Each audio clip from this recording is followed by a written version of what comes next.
começando mais uma reunião de pauta nessa terça-feira, dia 22 de dezembro. Bem, antes aí de passar para os nossos companheiros que participarão conosco no reunião de pauta dessa terça-feira, lembrar aí os companheiros que já estão nos acompanhando, os companheiros que vão acompanhar depois, curtir o vídeo, compartilhar, ajudar aí na divulgação da nossa TV, na divulgação do nosso reunião de pauta, para que todos conheçam aí que pode acompanhar uma TV que é independente e revolucionária. Então, você pode contribuir com a divulgação e também pode contribuir financeiramente para a existência, para as melhorias da nossa TV. Você pode contribuir através do chat com super chat, com super sticker, ou então, como membro, tornando-se aí membro do nosso canal, você garante aí um valor mensal para a nossa TV poder aí melhorar a qualidade da nossa TV, que é 24 horas no ar. Bem, dados recadinhos, importante aí vocês verificarem se estão seguindo todos esses passos. Eu sou Isadora Dias, apresento reunião de pauta, e hoje teremos a participação do nosso companheiro Henrique Ares, está participando há alguns dias aqui do reunião de pauta. Bom dia, Henrique. Bom dia, Isa. Bom dia, os companheiros que estão nos assistindo em mais essa reunião de pauta. Bom dia, Diogo, que está também participando aqui com a gente. Vamos para as notícias de hoje e polêmicas, né? Que sempre bom começar amanhã com algumas polêmicas. É isso aí. Bom dia para o companheiro Diogo, ele participa todas as terças-feiras aqui do Reunião de Pauta, direto lá de Curitiba. Olá, companheiros, bom dia. Muito prazer estar aqui de novo. Vamos Bora aos lá. debates do dia. Bem, como de costume, vamos começar aqui com as notícias sobre a pandemia, atualizar aí os companheiros sobre os dados sobre os novos números, novos casos. Depois vamos aí comentar o tema central, né, a questão do auxílio emergencial. Milhões de brasileiros vão ficar aí sem o auxílio, numa condição muito difícil, então vamos aí discutir os dados, apresentar quantas pessoas ficarão aí sem o auxílio. E também tem notícias sobre a prisão de Crivella, no Rio de Janeiro, e polêmica também em relação a isso. E também a gente vai aqui debater um pouquinho sobre a questão do aumento do salário do Covas, aprovado aqui em São Paulo. Bem, então, sobre os números da pandemia, atingimos aí 187 mil mortes pela Covid-19, números oficiais, né? Rumo aí, infelizmente, aos 200 mil mortos pela pandemia aqui no Brasil. Nas últimas 24 horas, tivemos 549 mortes pelo coronavírus, um número abaixo aí do que parece ser de verdade, né? Já que em 14 estados a média móvel de mortes está em alta.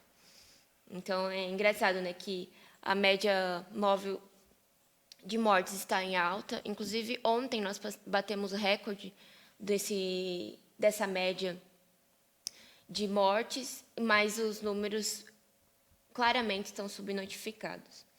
E, em relação aos novos casos, também temos um número abaixo do que estava sendo apresentado na última semana, porque agora está chegando próximo do Natal, então o vírus também já está se organizando aí para passar o Natal com a família, já está tirando outro período de férias, né? Ele tirou férias durante as eleições e agora, né, entre Natal e Ano Novo, ele também vai tirar férias, então temos apenas 26.871 confirmados no último dia.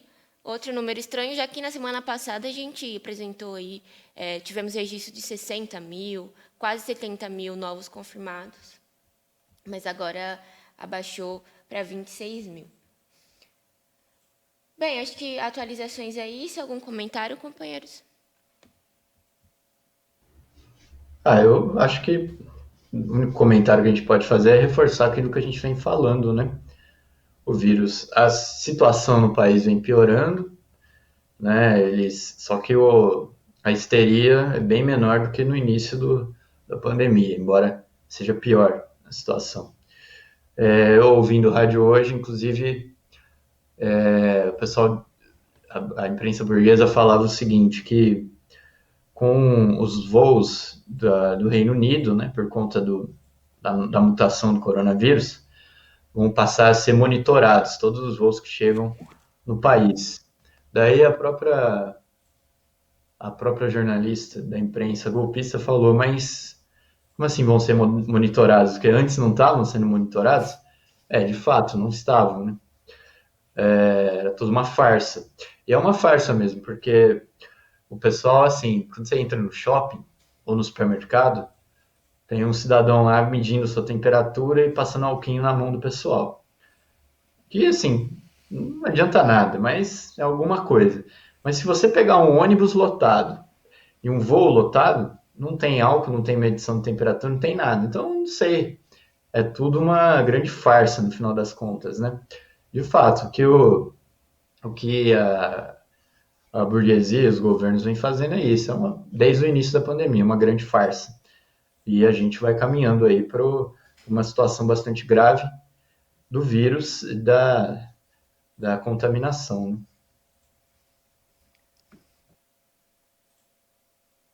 Bem, em um comentário, né, da questão da a farsa do controle, ontem também precisei ir ao banco e tinha uma senhora pedindo álcool gel, porque ela viu que ela tinha esquecido o álcool gel, e não tinha, ela estava pedindo para o pessoal do banco e não tinha ninguém para oferecer o álcool gel para ela. Então, de fato, assim, nos lugares mesmo, lugares públicos, não tem mais nem o álcool gel, que era uma medida aí para dar uma disfarçada, eles colocavam ali na frente do estabelecimento, na entrada.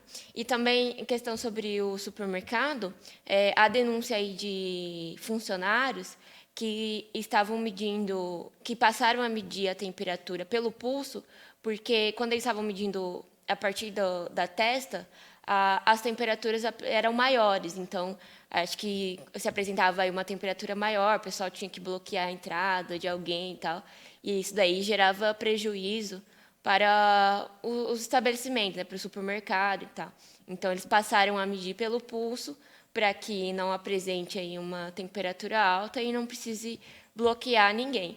Mas, assim, também eles nem estão levando muito a sério essa questão de medir a temperatura, que também fui ao mercado nesse fim de semana e eu vi que a pessoa que estava lá medindo, ela mediu assim, mas ela nem olhou, nem nada, já foi direto para passar o álcool na mão e deixou quieto, né? Você vê assim que é só mesmo ali para seguir um protocolo, para seguir, fingir, né? Os mercados, né, estão colocando o pessoal para fingir aí que estão tomando cuidado, mas na verdade tudo mesmo uma farsa. E aí em Curitiba, Diogo? Exatamente. Aqui a farsa também segue igual, né? Essa questão que você falou do álcool, né? Tudo para inglês ver, né? E a questão também do lockdown aqui em Curitiba e Paraná também foi para inglês ver, né? Porque deixar o comércio à solta, né? Desde as 5 da manhã até as 11 da noite, né? E com esse lockdown das 11 da noite às 5 da manhã, o que adianta para o coronavírus, né? Aqui não adiantou nada, né? Os shoppings lotados, né? Fim de ano, enfim, uma vida como se nada tivesse acontecendo, né? Uma sociedade perfeita, né? Não tem coronavírus, só que os dados apontam o contrário, né? Inclusive aqui no Paraná o gráfico está num pico ascendente, né? Violento. O número de mortes aí no fim de semana foram 14, né? Que é um número alto para a cidade, né? A gente está próximo aí da marca dos 1.000 mortes na cidade. No Paraná todo já somam 7.000, né? Já ultrapassou 7.000. Então aqui segue igual, né? Depois das eleições, né, que o vírus tirou férias, agora o vírus está voltando a entrar de férias, né? E não tem nenhuma medida para barrar isso aí. Aqui em Curitiba, o Greca, né, que é um golpista bolsonarista, e o Ratinho também, né, que é o governador do estado, eles não estão fazendo nada, né? Não tem nenhuma política mesmo, né? Não tem nada. A única coisa que apareceu do Ratinho Júnior foi a questão do lockdown, né, que já venceu e também não resolveu nada, né? Só levantou uma campanha contra o Ratinho. E da parte do Greca, a questão da demagogia das vacinas, né? Que ele apoiou a vacina do Dória, daí de São Paulo, né? Disse que encomendou já vacinas do Dória, né? Sendo que nem São Paulo tem vacina suficiente, né, para a própria cidade, né? Então a vacina aqui em Curitiba vai chegar sei lá quando, né? Criando esse clima de que o Greca também é um salvador da pátria, né? Então os gráficos aqui estão totalmente ascendentes, né? E o clima que eles tentam pôr é que não está acontecendo nada e que vai dar tudo certo, né? Vamos passar um Natal aglomerado aí e seguro. Exato. É, e aqui pro Natal, é, aqui no estado de São Paulo, o governador Dória tinha imposto aí que teria aí uma fiscalização do número de pessoas em festa. Então, me parece que se você tivesse aí fazendo uma festa na sua casa com mais 10 pessoas, estaria liberada aí até para a polícia entrar dentro da sua casa e fiscalizar a mesma festa. E a gente sabe, né, como a polícia age aqui nos bairros operários, né? Então é uma ameaça aí de que o pessoal vai estar com a família nas festas e vai pode aí receber a visita truculenta da polícia na sua festa de Natal. É essa a solução, né? Eles não estão preocupados com mais nada. Agora só fica falando aí da vacina, que a gente nem sabe de fato quando que vai começar a vacinação, se é seguro, toda essa questão. Mas a gente sabe aí que pode receber a visitinha aí da Polícia Militar do Dória para participar da festa de Natal. É assim que se combate o vírus, né? Bem, mas já vamos falando aí. A gente volta amanhã, né, com mais notícias sobre a pandemia, mas já indo para o tema principal de hoje, a questão aí do auxílio emergencial. Segundo o Datafolha, o auxílio é a única fonte de renda de 36% dos beneficiários. E então, após aí, em relação à diminuição a redução do valor, né, de R$ 300, 75% das famílias diminuíram a compra de alimentos e 65% reduziram a compra de remédios, mostrando aí como era criminosa, né, essa diminuição do auxílio, que R$ 600 já era muito pouco para uma família, né? Imagina R$ 300, e como mostra aqui os dados, não cobriam nem a compra de alimentos e de remédios.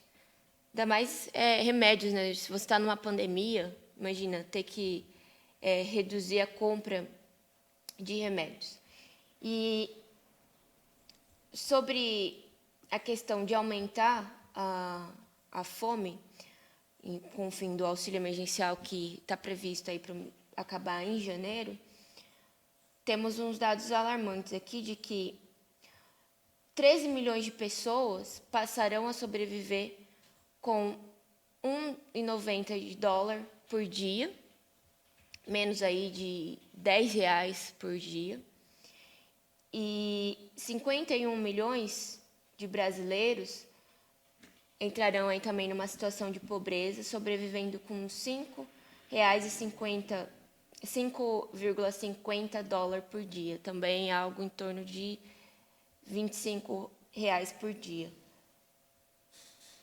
Isso é 51 milhões de brasileiros que passarão a sobreviver com esse valor, é 30% a mais se comparado ao mesmo período do ano passado. Então, é claro aí que a população, de fato, está dependendo aí do auxílio emergencial para sobreviver, e com o fim dele, muitos aí brasileiros, milhões, né, entrarão numa situação de miséria, de extrema pobreza. E importante destacar, né, que o pessoal vai passar a sobreviver com esse valor porque não tem nenhuma perspectiva de emprego, não tem nenhuma perspectiva de melhora na economia, né, por conta da pandemia, mas também, né, estamos numa pandemia. Não acabou ainda. Não temos um controle da doença. Então, enquanto não tem esse controle da doença, era ir para o Estado garantir a sobrevivência das famílias, né? Porque isso é resultado aí do abandono do Estado que usou o dinheiro da população para beneficiar os bancos. É sempre importante lembrar que trilhões de reais foram destinados aos bancos, enquanto a população está aí abandonada e entrando, de fato, numa situação de miséria. Comentários, companheiros? Eu acho que nós temos aí uma situação que é grave, né? O país, já todos os índices da própria burguesia indicam que nós estamos aí passando por uma crise maior talvez a maior crise de todos os tempos, e o ano que vem deve ser pior, né? Nós temos uma taxa de desemprego aí que já, pela primeira vez na história, atingiu 50% da, da classe ativa, né, das pessoas que são ativas para trabalhar. E enquanto isso, a gente vê a inflação, o salário mínimo que não vai ter aumento novamente, né? Então, toda uma situação que tende aí a desastre social. Esse que é inclusive é bom falar isso claramente, essa é a política dos golpistas, né? Não é nenhum acaso nem nada. E é bom a gente dizer, eu até agora uma coisa que muito interessante. Eu vindo para cá, passei numa banca e vi a capa da revista Veja, né? E a revista Veja, maravilhosa, linda de morrer. Ela tinha o Paulo Guedes na capa, falando que o Paulo Guedes vai salvar o Brasil, que a partir de 2021 o Brasil vai voltar a ser uma máquina política, uma máquina econômica. Não era com essas palavras, né? Tô brincando aqui, mas é que a partir de 2021 o Brasil vai, digamos assim, os golpistas vão cumprir aquilo que eles prometiam quando eles derrubaram o PT, né? O Brasil vai voltar a ser um país economicamente importante para os investidores, essa coisa toda. O que, assim, é de dar risada. Inclusive, não me contive. Quando eu vi, eu comecei a rir sozinho na rua, porque é lógico, é uma farsa total. Nós estamos no meio aqui de uma pior crise que o Brasil pode ver. Também todo ano eles falaram que dessa vez vai e só afunda o negócio. E você vê que a burguesia também ela faz propaganda, né? Se fosse o governo do PT, ou qualquer governo aí que eles não apoiassem, aí já seria assim, é o desastre, esse governo está levando o país para o abismo, etc e tal. Mas agora não, é otimismo. Nós estamos na merda, mas 2021, que é daqui a menos de 10 dias, não, 2021 vai ser maravilhoso. O Brasil vai voltar a ser uma máquina econômica internacional. Vamos colocar o país nos trilhos. Esse é o grande Paulo Guedes. Uma coisa, é outro momento pig, né? Daria também um momento pig isso daí. Mas a gente pode, de repente, explorar melhor essa bela capa da Veja depois. É engraçado mesmo, né? Tipo, nós estamos aí passando por uma crise imensa e aí eles comprometendo uma super recuperação, porque de fato também nessas matérias aí falando sobre o quanto de brasileiros entrarão na pobreza, fala-se da promessa do Paulo Guedes de recuperar todo o PIB brasileiro em janeiro. Só que como eles vão fazer isso a gente não sabe, né?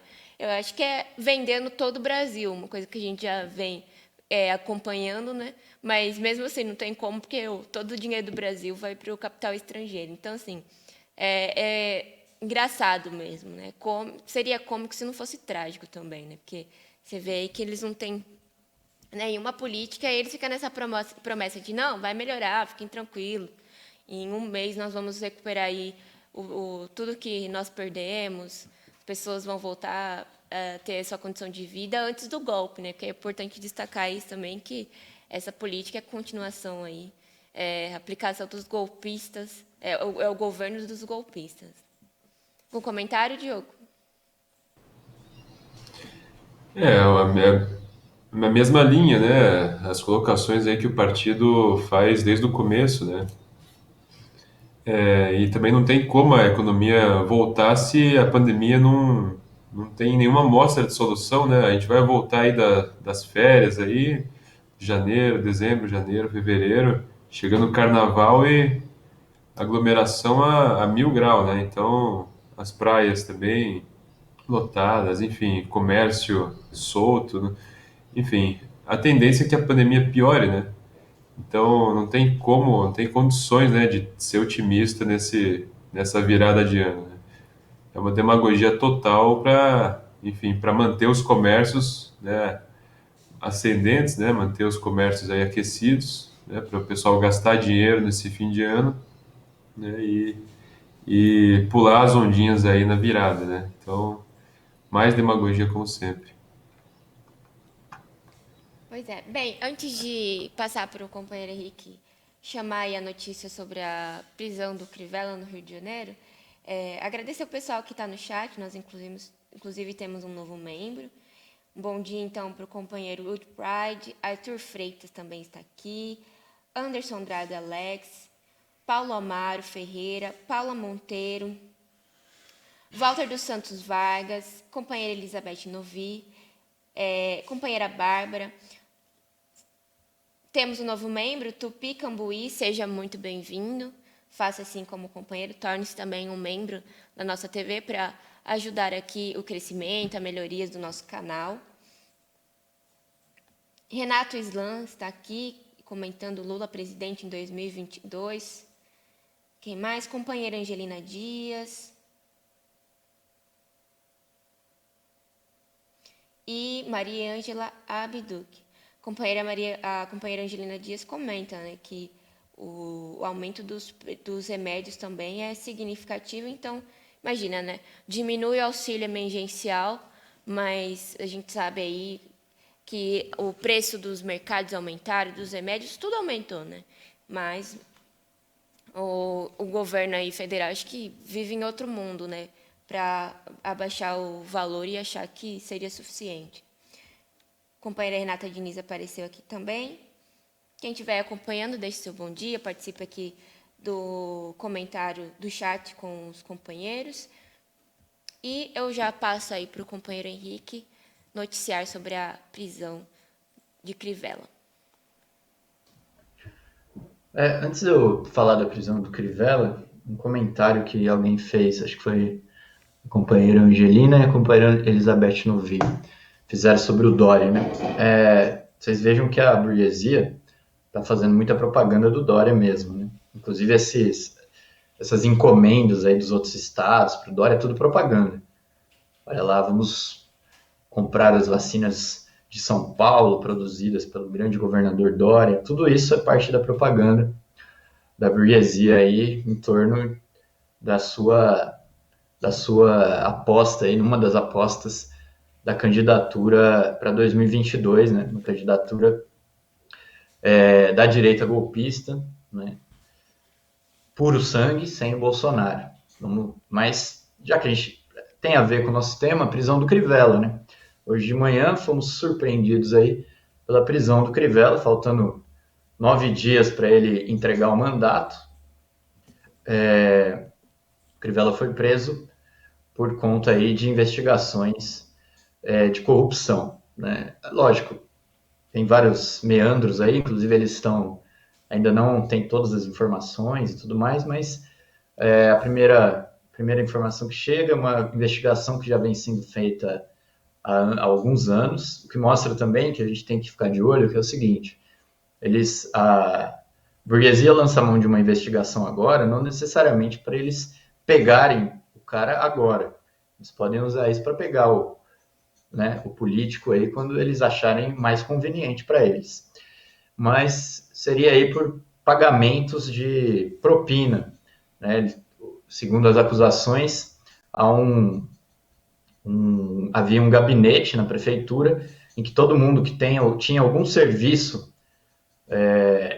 alguma licitação vencida aí, ganha aí para prestar serviço para a prefeitura, tinha que deixar lá no gabinete um dinheirinho para garantir a sua escolha aí na licitação.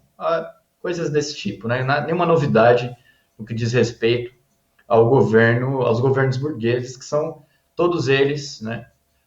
Embora a burguesia faça propaganda de que a corrupção é uma coisa assim escandalosa, absurda, etc. E tal, a corrupção é a máquina, né? É o funcionamento é o próprio funcionamento do regime, é o próprio funcionamento do governo. Sem corrupção não tem governo burguês. Então, foi uma coisa meio que assim, sem grandes novidades. O que é importante desse problema, né, nós vamos, logicamente, analisando com mais profundidade, né, mas acho que a primeira coisa a se dizer é mais ou menos óbvia, mas que a gente deve deixar claro.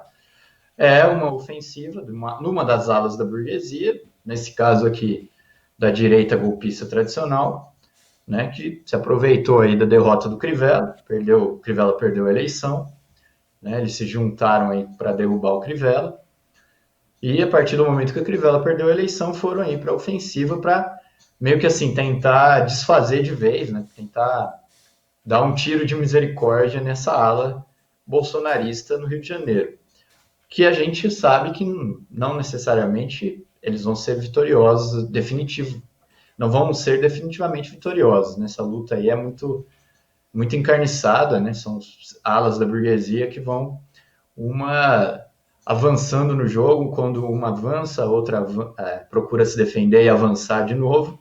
Né? A gente viu isso no caso da prisão, no caso do afastamento do Witzel, né? E no Rio de Janeiro parece que essa luta de facções aí das quadrilhas da direita golpista é onde ela se dá de maneira mais aberta, né? Então, nós vemos aí já o governador está afastado, agora o prefeito está afastado, e o Crivella deu a declaração de que é uma perseguição política. É uma perseguição política mesmo, né? Não que o Crivella seja santo, não é isso, mas é óbvio que é uma perseguição política, né? E por coincidência, aí entra a parte mais prática, talvez, da coisa. Por coincidência, quem vai assumir a prefeitura é o presidente da Câmara dos Vereadores, o Jorge Felipe, que é... Por que é ele que vai assumir? Porque o vice do Crivella, o Fernando McDowell, morreu em 2018. Então quem assume agora é o presidente da Câmara, o Jorge Felipe, que é do DEM, o partido do Eduardo Paes, e que, portanto, vai facilitar também para a burguesia fazer a tal da transição de governo. Agora estão no mesmo... A prefeitura já... Vamos dizer assim, o judiciário entregou a prefeitura para o DEM, para a direita, antes da hora, faltando 9 dias para que o Crivella assumisse. E, para terminar, já que eu falei isso, é mais um caso do judiciário intervindo na política, naquilo que deveria... As únicas pessoas que deveriam intervir nisso daí é a população, né, através do voto. Pelo menos de um ponto de vista, falando assim em tese, né, abstratamente. A gente sabe que tudo é fraudado, mas seria isso. Crivella tem um mandato até o dia 31 e seria até dia 31 que ele deveria ser prefeito, né? Novamente, o judiciário agindo de maneira totalmente ilegal, né? Prende o prefeito, afasta o prefeito. E aí alguém poderia dizer, mas é o Crivella. É o Crivella, mas foi a Dilma também.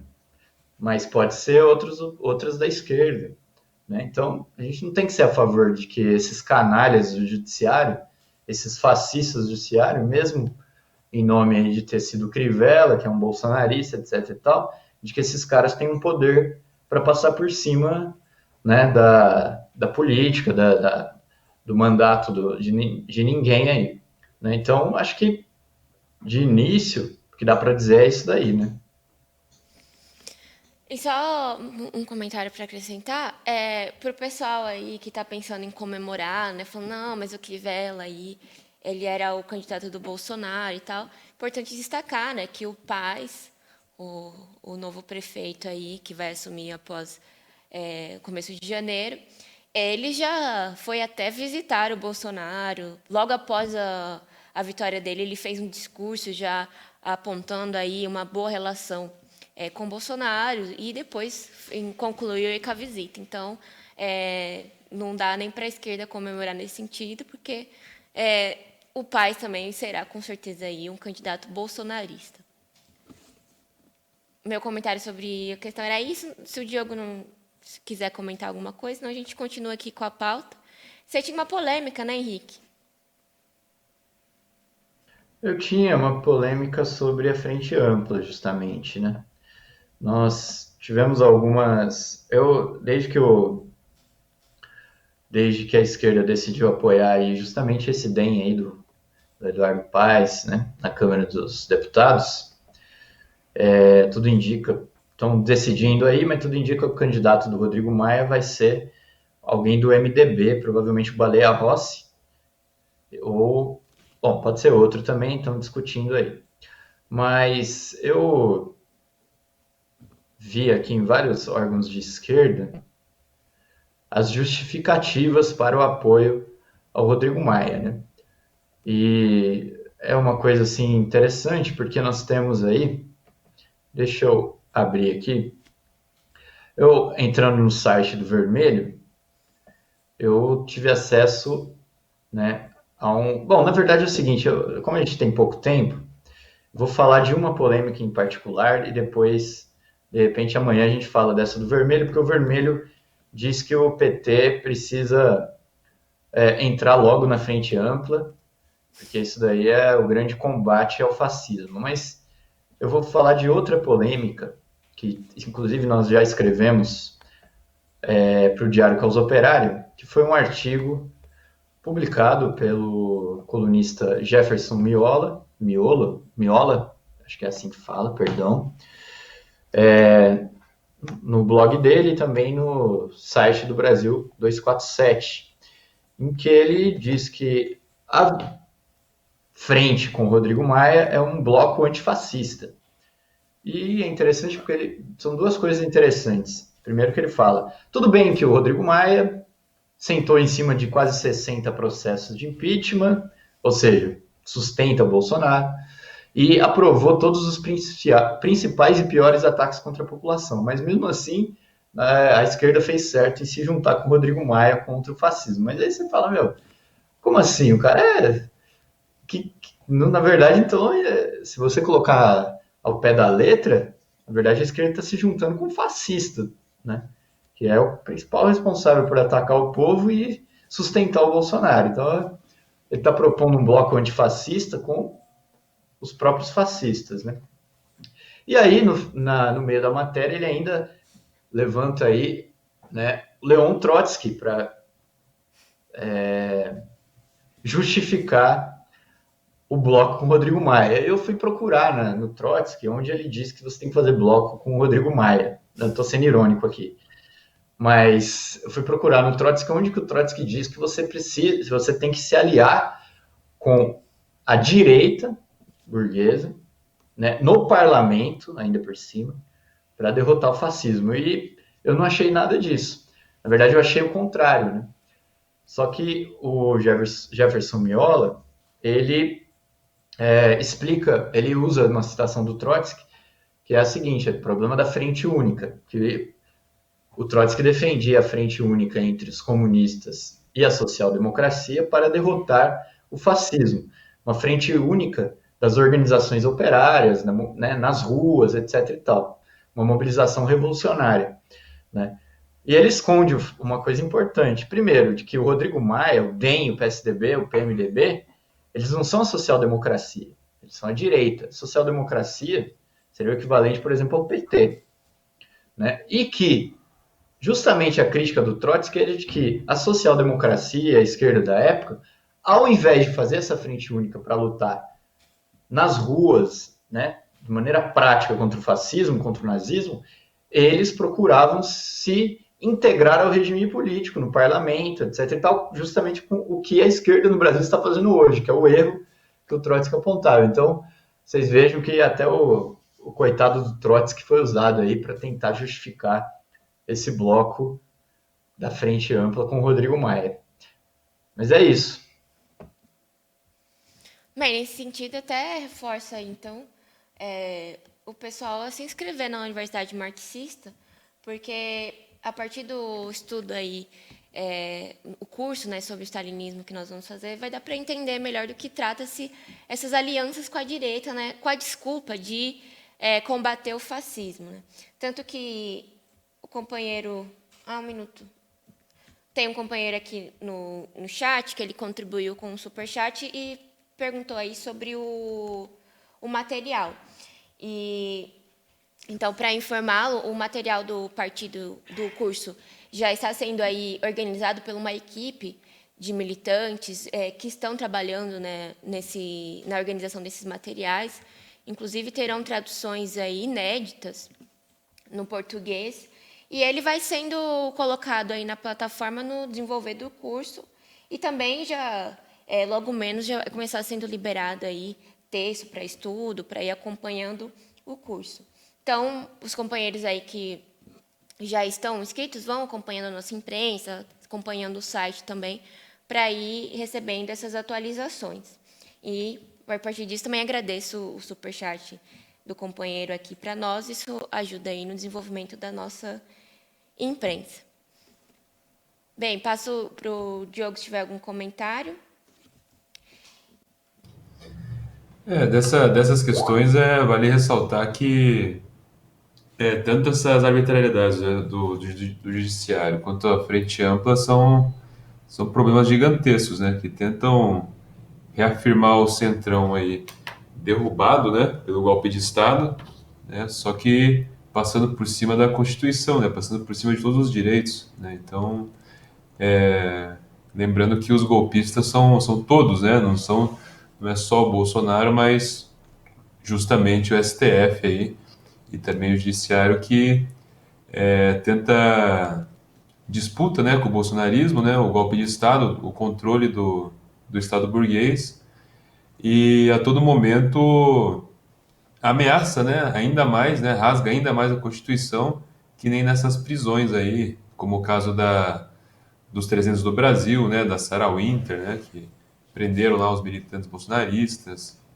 enfim, a questão lá também do senador, né, com dinheiro na cueca, enfim, são medidas aí que o judiciário ele disputa com o bolsonarismo, né, e a esquerda normalmente apoia essas decisões, né, no caso aí dos 300 do Brasil, a esquerda apoiou, né, e a gente tem que tomar muito cuidado nessas horas, né, que aí é o momento que a frente ampla se fortalece ainda mais dando aval aí às arbitrariedades do judiciário. Acho que é isso.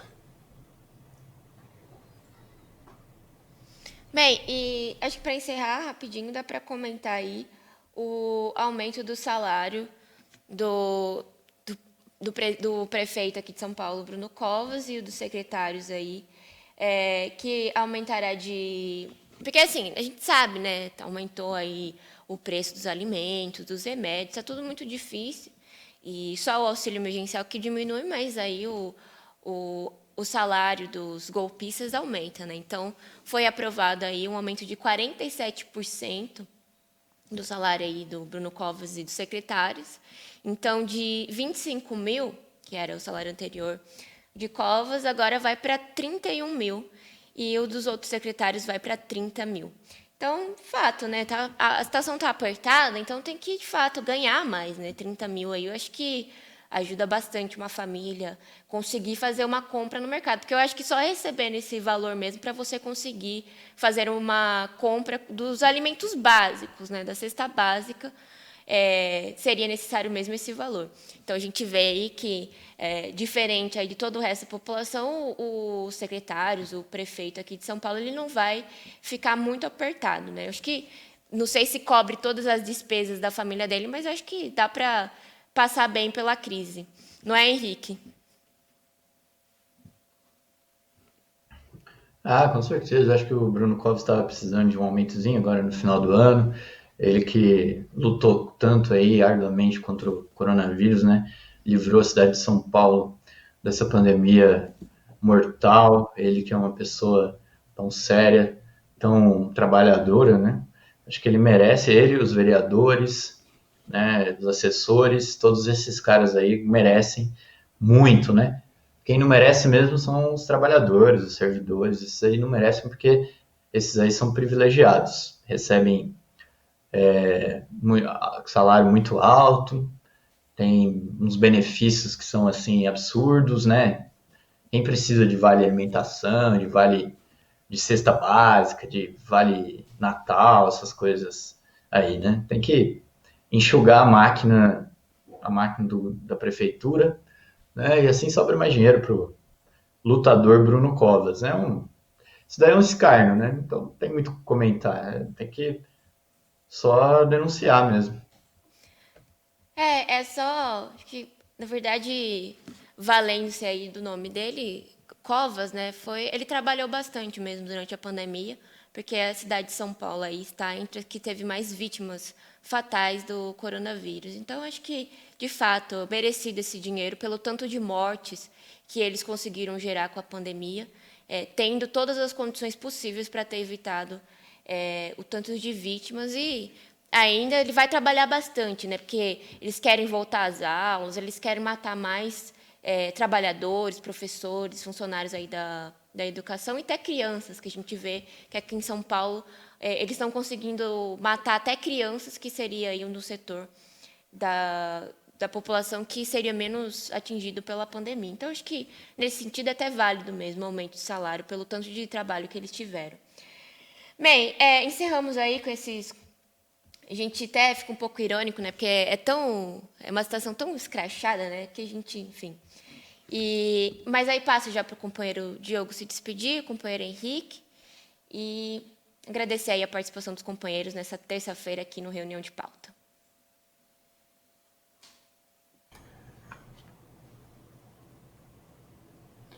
Muito bem. Aqui no Paraná, essa questão dos reajustes aí é um escárnio, né? Os companheiros falaram. Os professores aqui, por exemplo, estão praticamente 10 anos aí sem reajuste nenhum, né? Então, o Covas aí, grande novíssimo prefeito aí, tem um reajuste, né? Boa parte dos trabalhadores aí lutam diariamente para terem, né, um pouco próximo aí à inflação, é um escárnio total. Inclusive, o próprio Bolsonaro congelou, né, reajustes aí dos professores, então vai totalmente na contramão do que está acontecendo com a classe trabalhadora, né, e os burocratas aí da burguesia recebendo, né, aos montes. Mas é isso aí. Agradeço a participação novamente, Isa, Henrique, e nos vemos então na próxima semana. É isso aí. Muito obrigado, Henrique. Bom dia. Bom dia para os companheiros aí do Reunião de Pauta. Amanhã a gente está de volta. Bom dia, Diogo. Bom dia, Isa. E fiquem ligados aí na programação. A gente tem companheiro Rui, hein? Às 16 horas na TV 247, ao vivo, com transmissão simultânea aqui na Causa Operária TV. É isso. Bom dia. É isso aí. E eu só queria aqui colocar uma denúncia da companheira Angelina Dias, que não recebeu o 13º dela, pois alegar aí que ela pediu afastamento para se candidatar. Mas vejam só como as eleições burguesas são um processo democrático, né? O trabalhador participa das eleições e ele é punido aí, perdendo seu 13º. Agora, o Covas, ele foi aí agraciado com 47% a mais o salário, né? Bem, por isso que a gente tem que lutar aí contra a burguesia, então, por isso, fortaleça a nossa TV, fortaleça o nosso partido, continue acompanhando a COTV, e como o companheiro destacou, o companheiro Henrique, a análise do Rui com retransmissão aqui na COTV. É isso aí, muito obrigada, bom dia.